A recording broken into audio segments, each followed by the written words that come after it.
এই এলোমেলো দাড়িগুলোকে ঠিক রেখে ব্যাকগ্রাউন্ডটাকে চেঞ্জ করতে পারি। এই ছবিটাকে পাসপোর্ট সাইজ করার জন্য আমরা প্রথমে টুল প্যানেল থেকে ক্রপ টুলটাকে সিলেক্ট করে নেব। আর এটার ওয়াইড দেবো 40 mm, হাইট দেবো 50 mm, রেজুলেশন 300।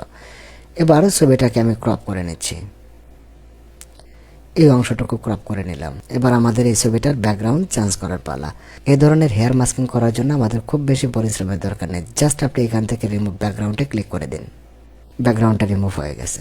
এবার আমরা চলে যাব লেয়ার প্যানেলে। আমি একটা সলিড কালার নেই, আমি একটা ব্লু কালার নেব। ঠিক এরকম একটা ব্লু কালার আমি সিলেক্ট করে দিলাম, লেয়ারটাকে আমি নিচে নামিয়ে দিই। দেখুন এখানে আমাদের এলোমেলো দাড়িগুলোর মধ্যে কিছুটা নয়েজ রয়েছে।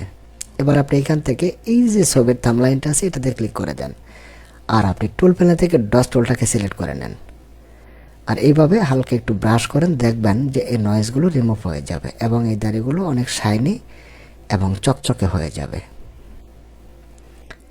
একটা সাইড আমার রিমুভ করা হয়ে গেছে, আমি অপর সাইডে করব। একদম নিখুঁতভাবে এই হেয়ারগুলো মাস্কিং করে আমরা যে কোনো একটা অফিসিয়াল পাসপোর্ট সাইজ ছবি ডেলিভারি করতে পারি। কোনো ছবির ব্যাকগ্রাউন্ডে সলিড হোয়াইট ব্যবহার করলে সেটাতে একটা স্ট্রোক দেওয়ার প্রয়োজন হয়। দেখেন কিভাবে সেই স্ট্রোকটি অ্যাড করা যায়। তো প্রথমে আমরা ছবিটাকে অল সিলেক্ট করে নেব কন্ট্রোল এ বাটনে। তারপর আমরা যাব এডিট অপশনে, আর এখান থেকে স্টোরকে ক্লিক করে দেব। এবার দেখুন এটার স্টোরকের হোয়াইটটা দেব আমি একটা পাসপোর্ট সাইজ ছবির জন্য আমরা 20 পিক্সেল ব্যবহার করব। কালারটা দেব আমরা একটু গ্রে কালারের মধ্যে দিয়ে দেব, ঠিক এরকম কালার। এখন এটা আমরা আউটসাইডে দেব, ইনসাইড অথবা সেন্টার। যেহেতু এই ডকুমেন্টের উপরে একটা ছবি আছে, এটা আমরা ইনসাইড করে দেব। এবার এখান থেকে ওকে বাটনে ক্লিক করে দিন।